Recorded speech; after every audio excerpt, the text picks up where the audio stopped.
Sungguh mengejutkan bagi sosok Om Narman yang pernah mengalaminya suatu misteri, insiden di jalan tol dari Bandung kembali ke arah Jakarta. Kisah punya cerita ini memberikan suatu ungkapan peringatan bagi teman-teman, sahabat-sahabat, dan saudara-saudaraku, agar berhati-hati bila saat mengemudi kendaraan dalam perjalanan. Semoga mendapatkan kelancaran, keselamatan, kemudahan dan keberkahan di dalam perjalanan hingga sampai dan tiba di tempat tujuan dengan keadaan selamat, sehat walafiat, segar dan bugar, serta berada dalam lindungan karunia Allah Subhanahu wa Ta'ala. Kisah cerita ini sudah cukup lama, namun penulis terinspirasi tidak ada istilah terlambat dalam mengunggah suatu kisah cerita yang dialami. Mengedukasi bagi semua serta mengingatkan demi kebaikan bersama. Sebelumnya marilah memanjatkan doa, semoga teman-teman, sahabat dan saudaraku mendapatkan rezeki yang halal, thayyibah, barokah dan berlimpah.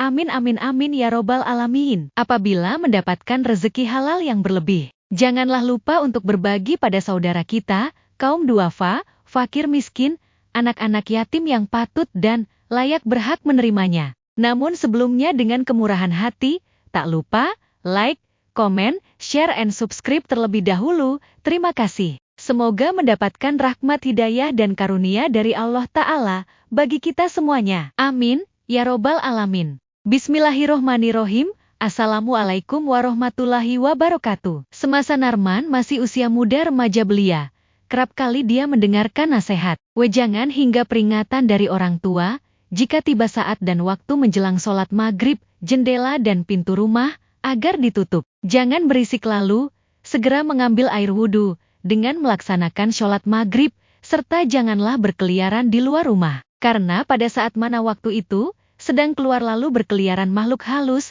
jin dan setan, hingga ada sebutan pada kala itu. Berganti waktu siang hari menjelang malam hari, waktunya sandekala. Kemudian apabila tiba waktu dan saat, mendengar suara azan mengalun dan berkumandang, hendaknya semua aktivitas dihentikan sejenak. Hingga nunggu suara kumandang azan berakhir, untuk meraih suatu kemenangan, segeralah melaksanakan sholat wajib, tepat pada waktunya. Seiring berjalan waktu, Narman selalu diajarkan doa-doa dari orang tuanya, hingga menjelang tidur di malam hari, terlebih dulu mengucapkan, membaca doa sebelum tidur.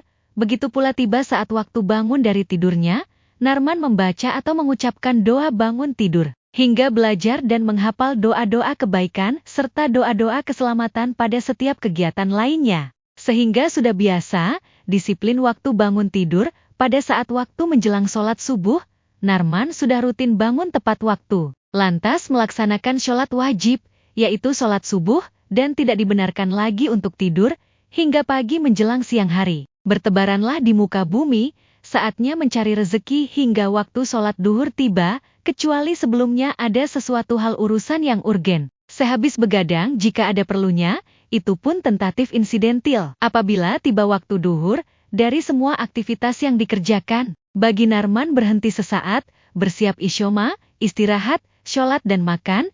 Adapun bila ingin mengurangi rasa suntuk mengantuk, beristirahat sesudah isyoma, yaitu pasca sholat wajib, setelah sholat duhur, lalu ngaso, tiduran sejenak, tetapi jangan sampai kebablasan, hingga terlena saat waktunya sholat asyar. Dan alangkah baiknya, melanjutkan aktivitas kembali, hingga menjelang waktu sholat wajib tiba, yaitu melaksanakan sholat asyar, tepat pada waktunya. Jika sudah melaksanakan sholat asyar, yakni pada saat petang hari, jangan lupa untuk berzikir dan berdoa, memohon ampunan, memohon perlindungan dan memohon petunjuk kepada Yang Maha Kuasa, Allah Subhanahu wa Ta'ala, agar meraih suatu kebahagiaan kehidupan di dunia dan meraih kebahagiaan di akhirat kelak, serta terhindar dari siksa api neraka. Kerap kali, orang tua mengingatkan kepada Narman, bertasbih dan berzikirlah pada waktu pagi hari dan di waktu petang hari, itu semua dilakukan, bukanlah untuk orang lain, tetapi untuk dirimu sendiri,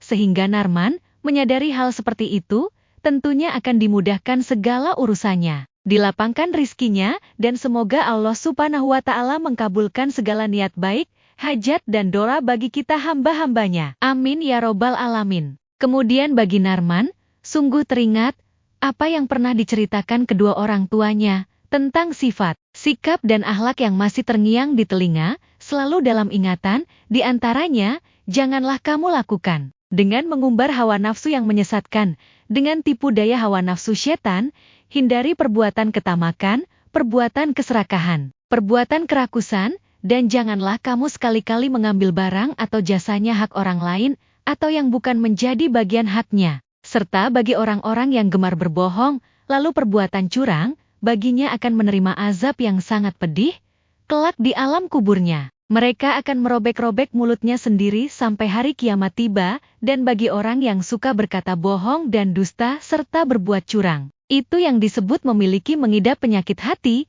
hal ini akan berakibat, lalu berujung menjerumuskan dirinya sendiri ke lembah kenistaan di dalam api neraka, dan Allah Ta'ala akan murka kepada hambanya, yang secara sengaja merampas hak orang lain. Sebagaimana sabda Rasulullah SAW, siapapun yang mengambil hak orang muslim dengan sumpahnya, Allah menentukan neraka baginya. Berikutnya, hindari berperilaku sombong, bersifat angkuh dan bersikap takabur, sebagaimana diperingatkan dalam Al-Quran Surat Az-Zumar ayat 72. Allah Subhanahu wa Ta'ala berfirman bahwa neraka jahanam adalah tempat bagi orang-orang yang sombong. Artinya, dikatakan kepada mereka, masukilah pintu-pintu neraka jahanam itu. Sedang kamu kekal di dalamnya, maka neraka jahanam itulah seburuk-buruk tempat bagi orang-orang yang menyombongkan diri. Selanjutnya berhubungan dengan hal-hal mitos, mistik maupun klinik, orang tuanya Narman selalu memberitahukan tentang hal gaib, godaan perbuatan makhluk halus yang selalu mengganggunya umat manusia,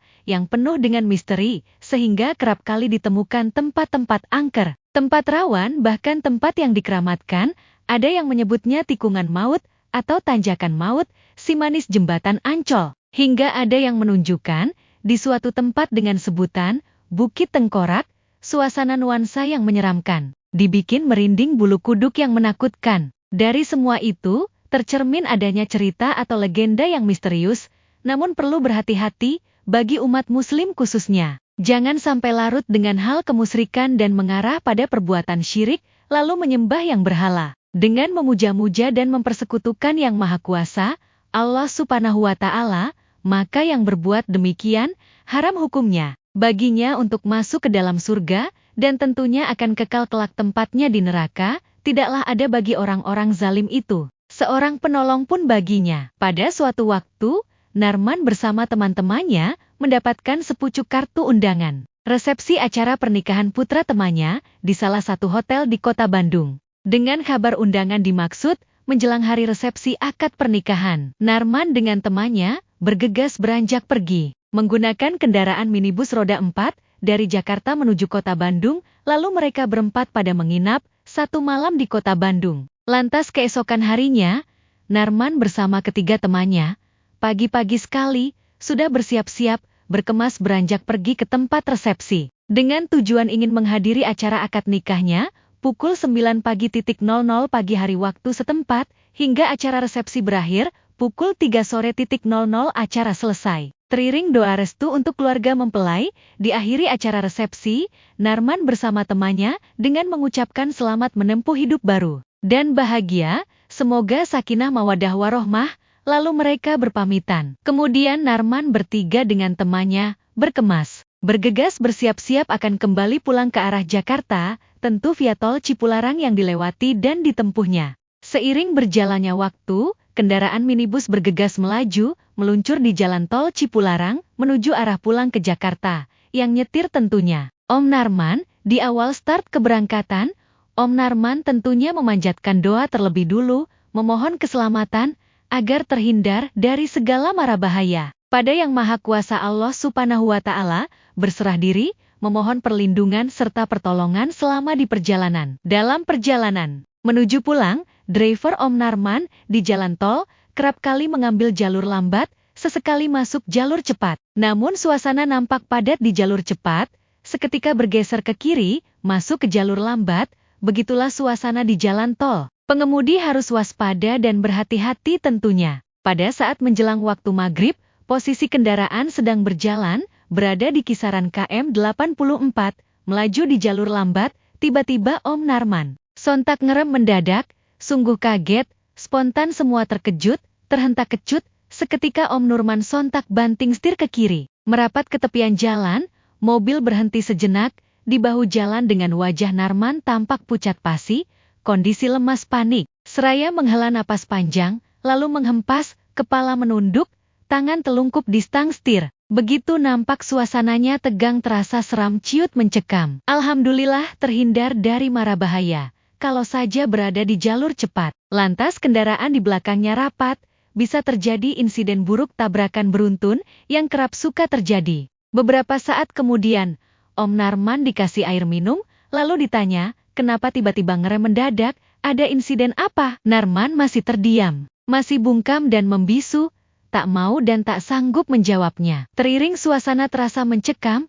memacu waktu menjelang maghrib. Seketika melanjutkan perjalanan, driver untuk sementara digantikan Om Lang-Lang, lalu Om Narman duduk di jok tengah, biar mereda dulu lebih tenang. Upaya untuk menurunkan tensi ketegangan, kelihatannya merasa masih terbayang, trauma yang menakutkan, misteri apa sesungguhnya yang dialaminya Om Narman. Semua teman-teman dalam kendaraan masih terdiam, tapi teka-teki bermisteri ada insiden apa ini? Apakah ada penampakan? Suasana perasaan gundah bagi teman-teman di atas kendaraan masih terasa was-was. Seiring suara mesin mendesing, kendaraan melaju lambat merayap. Tampak jalanan padat, tak lama kemudian Om Lang-Lang belok ke kiri berjalan pelan, lalu berhenti di parkiran rest area, tentu mau singgah sholat maghrib di masjid kawasan rest area. Seusai melaksanakan sholat maghrib berjamaah, tampak Narman sudah terlihat mulai tenang. Sudah tidak terlalu tegang, tidak grogi dan tak panik lagi. Lantas teman-teman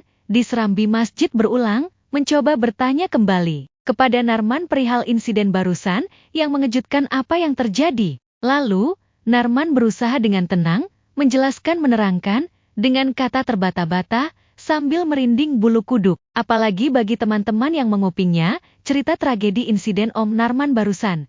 Ternyata di tepian jalan, tampak berdiri wujud 3 sosok wanita, itu rambutnya terurai panjang, pakai gaun warna putih lusuh, nampak kusam, berlumur tanah merah. Sembari melambaikan tangan, ancang-ancang mau nyebrang, berjalan mundur maju, nampak kaku ragu-ragu berujung nyebrang juga. Hingga terbang lewat di atas kap kendaraan, betapa kagetnya, terkejut, spontan terhentak mengerikan, terlintas si tampak itu orang. Ternyata wujud siluman, mirip kuntilanak menyeberang terbang melayang sungguh menyesatkan, dibikin sopir supaya grogi lalu celaka gelagapan. Dengan kondisi berbahaya seperti itu, tentu sontak Narman bersikap. Seketika rem mendadak, lalu untuk menghindarinya, refleks banting setir ke kiri, ke bahu tepian jalan, tampaknya peristiwa semacam ini yang selalu ngundang insiden tabrakan beruntun, namun bagi Narman, masih bersyukur dan bersujud diselamatkan berada di jalur lambat. Dengan posisi agak berjauhan, antara jarak kendaraan yang ada di belakangnya, sehingga terhindar dari bahaya tabrakan beruntun, peristiwa nyata ini menjadikan peringatan dan pengalaman pahit, merupakan pembelajaran bagi kita semua. Alhamdulillah dari peristiwa itu dapat mengambil sisi hikmahnya bagi sesama, sebagaimana Om Narman, sebelum berangkat berpergian, diawali lebih dahulu dengan memanjatkan doa pada Yang Maha Kuasa Allah Subhanahu wa Ta'ala, memohon kebaikan, perlindungan, pertolongan dan keselamatan tentunya, agar terhindar dari segala mara bahaya, dan sujud syukur kepada Allah Ta'ala semua terselamatkan, amin amin amin ya robbal alamin. Demikianlah kisah nyata yang pernah dialaminya, semoga untuk menjadikan perhatian dan kehati-hatian dalam mengemudi bagi kita bersama, dan jangan lupa ditekan tombol like and subscribe agar kita lebih semangat lagi buat konten-konten berikutnya. Terima kasih.